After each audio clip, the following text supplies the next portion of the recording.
पोहे ही महाराष्ट्रातील अतिशय प्रसिद्ध आणि नाश्त्यासाठी अनेकांची आवडीची डिश। सकाळी गरमागरम कांदे पोहे, त्यावर लिंबू, कोथिंबीर आणि शेव असेल की आपला नाश्ता मस्तच होतो। पोटभरीचे आणि झटपट होणार असल्याने अनेकांकडे तर नेहमीच पोहे केले जातात। पण हे पोहे परफेक्ट झाले तर ठीक, नाही तर त्याची सगळी मज्जाच जाते। काही वेळा पोहे जास्त भिजतात आणि मग त्याचा पार गिचका होतो, मग ते खायलाही तितके छान लागत नाहीत। पोहे मोकळे आणि तरीही मऊ असतील तरच त्याची मज्जा येते।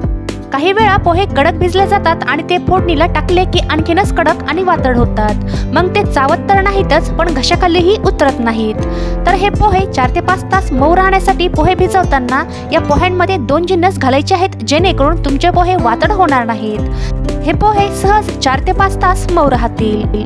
आणि हे पोहे एकदम परफेक्ट होण्यासाठी नेमके काय करायचे याच्या काही सोप्या टिप्स मी आज तुमच्यासोबत शेअर केलेल्या आहेत। त्यासाठी हा व्हिडिओ शेवटपर्यंत नक्की पहा आणि हा व्हिडिओ पाहताना तुम्हाला कोणत्याही क्षणी आवडला तर व्हिडिओला लाईक आणि जास्तीत जास्त शेअर करा, जेणेकरून मला प्रोत्साहन भेटेल। तर सर्वात अगोदर एका चाळणीमध्ये मी 4 वाटी एवढे हे जाड पोहे घेतलेले आहेत।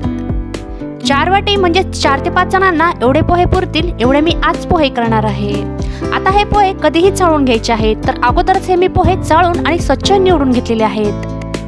आता हे पोहे 2 ते 3 पाण्याने स्वच्छ धुवून घ्यायचे आहेत, पण धुताना हलक्या हाताने चोळून घ्यायचे आहेत। आता हे पोहे मी या चाळणीमध्ये धुवून घेणार आहे, तर त्यासाठी एक चाळणीच्या खाली मी एक मोठं भांडं घेतलेलं आहे, जेणेकरून या पोह्यातलं पाणी या भांड्यामध्ये निथळेल। आता हे पोहे धुताना हलक्या हाताने धुवून घ्यायचे आहेत। मी हे पोहे डायरेक्ट नळाखाली जरी धुतले तरीही जमतील। आणि पोहे 2 ते 3 पाण्याने स्वच्छ धुवून झाल्यानंतर ही चाळणी याच भांड्यावर ठेवून द्यायची आहे, जेणेकरून या पोह्यांमधलं पाणी या भांड्यामध्ये निथळेल। आता हे पोहे आपल्याला 3 ते 4 मिनिटांसाठी भिजण्यासाठी याच भांड्यावर ठेवून द्यायचे आहेत आणि याच्यातलं जे अतिरिक्त पाणी आहे ते देखील या खाली भांड्यामध्ये निथळून जाईल। आता हे पोहे भिजत ठेवून साधारण 2 ते 3 मिनिटे झालेली आहेत। आता या पोह्यातलं अतिरिक्त पाणी पूर्णपणे निघून गेलेलं आहे आणि पोहे मोकळे बनलेले आहेत।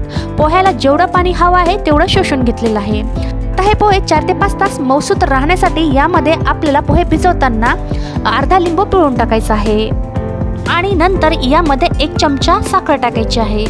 आता हे लिंबू आणि साखर यामध्ये चांगली मिक्स करून घ्यायची आहे। या दोनही जिन्नसमुळे काय होईल, आपले हे पोहे 4 ते 5 तास मऊ सूत राहतात, अजिबात कडक होत नाहीत आणि हे दोनही जिन्नस यामध्ये टाकल्यामुळे या पोह्यांची चव मस्त अशी लागते।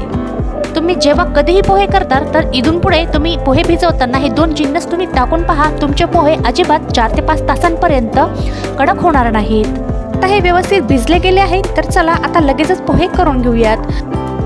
अगोदरच एका कढईमध्ये साधारण 3 पळीभर तेल चांगलं कडकडीत गरम करून घेतलेलं आहे आणि त्यामध्ये साधारण मूठभर म्हणजेच अर्धी वाटी एवढे शेंगदाणे आपल्याला तळून घ्यायचे आहेत। शेंगदाणे कधी पण अशा पद्धतीनं अगोदरच तळून घ्यायचे। काय होतं, बऱ्याच वेळा काही जण शेंगदाणे तळून कांद्यामध्येच मिक्स करतात, त्यामुळे काय होतं हे शेंगदाणे नंतर पोह्यामध्ये नरम पडतात आणि शेंगदाण्यांचा जो क्रंच असतो तो निघून जातो आणि शेंगदाणे खायला टेस्टी लागत नाहीत।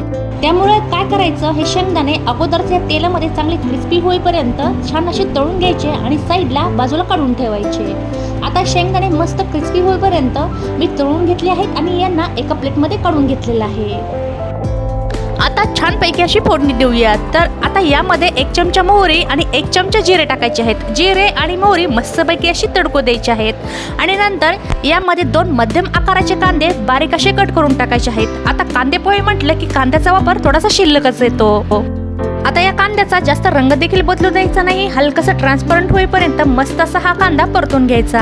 आता कांदा ट्रान्सपरंट झालेला आहे। आता यामध्ये आपल्याला हिरवी मिरची टाकायची आहे, तर इथे मी 7 ते 8 हिरव्या मिरच्या बारीक कट करून घेतलेल्या आहेत, त्या यामध्ये टाकून द्यायच्या आहेत। आता कधीही फोडणीमध्ये आपल्याला मिरची अगोदर टाकायची नाही, नाहीतर अगोदर या मिरचीचा ठसका उडतो। कधीही कांदा हलकासा ट्रान्सपरंट झाला की नंतरच यामध्ये मिरची टाकायची आणि मिरची देखील मस्त अशी परतून घ्यायची। मिरची हलकीशी परतून झाली की त्यामध्ये 10 ते 12 कढीपत्त्याची फ्रेश अशी पाने टाकलेली आहेत। आता ही देखील या फोडणीमध्ये मस्त अशी क्रिस्पी होईपर्यंत परतून घ्यायची आणि सर्व जिन्नस मस्त अशी परतून झाले की नंतर यामध्ये 2 ते 3 चिमूटभर आपल्याला हळद टाकायची आहे। आता यामध्ये हळदीचा वापर आपल्याला जास्त करायचा नाही, नाहीतर पोहे जास्त डार्क कलरचे पिवळे होतात। तर इथे तुम्ही हिंग देखील टाकू शकता। हळद टाकल्यावर पुन्हा काही सेकंदासाठी ही फोडणी मस्त अशी परतून घ्यायची। आणि सर्व जिन्नस परतून झाले की यामध्ये भिजवलेले पोहे टाकून द्यायचे आहेत। पोहे हाताने थोडेसे मोकळे करून टाकायचे आहेत, पण हे तुम्ही पोहे पाहू शकता, यांना मोकळे करायची गरज नाही, अगोदरच हे मोकळे झालेले आहेत। आता हे पोहे या फोडणीसोबतच मस्त असे परतून घ्यायचे आहेत। आपण पोहे सुरुवातीला चाळून चाळणीमध्ये धुवून घेतले, त्यामुळे पोहे अजिबात चिकट किंवा त्या पोह्यांचा लगदा झालेला नाही, अगदी छान मोकळे सुटसुटीत हे पोहे तयार झालेले आहेत। आणि साधारण 4 ते 5 मिनिटापर्यंत हे पोहे असे मस्त परतून घ्यायचे आहे आणि त्यांना मस्त अशी 1 मिनिटासाठी वाफ द्यायची आहे झाकण ठेवून। त्यामुळे काय होतं, आपले पोहे 4 ते 5 तासांसाठी मस्त असे मऊ राहतात। हे पोहे मी मीडियम फ्लेमवर 3 ते 4 मिनिटासाठी मस्त असे परतून घेतल्यानंतर यामध्ये चवीपुरतं मीठ टाकलेलं आहे। आता मीठ यामध्ये चांगलं मिक्स करून घ्यायचं आहे। आता हे मीठ तुम्ही अगोदर देखील ॲड करू शकता, आपण जेव्हा पोहे भिजवतो ना तेव्हा यामध्ये तुम्ही ॲड करू शकता। आणि मीठ टाकल्यावर पुन्हा 3 ते 4 मिनिटे मस्तपैकी मीडियम फ्लेमवर हे पोहे चांगले परतून घ्यायचे आहेत। जेवढे आपण पोहे जास्त वेळ परतू ना तेवढेच ते जास्त वेळ मऊसूत राहतात। पोहे छानपैकी असे परतून झाल्यानंतर वरून आपण जे शेंगदाणे परतून घेतले होते ते शेंगदाणे यामध्ये टाकून द्यायचे आहेत, किंवा पोहे जेव्हा तुम्ही प्लेटमध्ये सर्व करताल तेव्हा त्या पोह्यांवर हे शेंगदाणे टाकून द्यायचे आहेत आणि लगेचच हे शेंगदाणे यामध्ये मिक्स करून घ्यायचे आहेत। आणि शेंगदाणे यामध्ये चांगले मिक्स करून घेतलेले आहेत आणि शेंगदाणे टाकल्यावर हे पोहे जास्त वेळानंतर परतून घ्यायचे नाहीत। आणि नंतर वरून बारीक चिरलेली कोथिंबीर टाकलेली आहे आणि कोथिंबीर देखील यामध्ये चांगली मिक्स करून घ्यायची। तर तुम्ही हे पोहे पाहू शकता, या पोह्यांचा अजिबात लगदा किंवा चिकट असे झालेले नाहीत, एकदम मोकळे असे हे पोहे तयार झालेले आहेत। हे पोहे 5 ते 7 मिनिटापर्यंत चांगले परतून झाल्यानंतर लगेचच गॅस बंद करायचा आणि लगेचच हे पोहे गरमागरम सर्व करायचे। आता हे पोहे तुम्ही जवळून पहा, हे पोहे अजिबात चिवट किंवा या पोह्यांचा अजिबात लगदा झालेला नाही। जर अशा प्रकारे हे पोहे केले तर तुमचे पोहे 4 ते 5 तास मऊसूत राहतील, ते अजिबात कडक होणार नाहीत। आणि पोहे सर्व केल्यावर वरून हे तळलेले शेंगदाणे टाकायचे आणि वरून थोडीशी शेव टाकलेली आहे।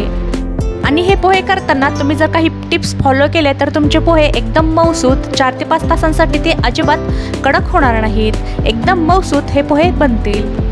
तर आजचा माझा व्हिडिओ तुम्हाला नक्कीच आवडला असेल, मला आशा आहे।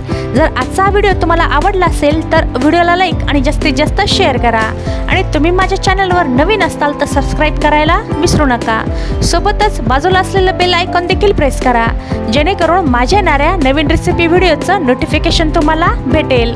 तर भेटूया पुन्हा एकदा तुमच्या आवडत्या छानशा रेसिपी सोबत।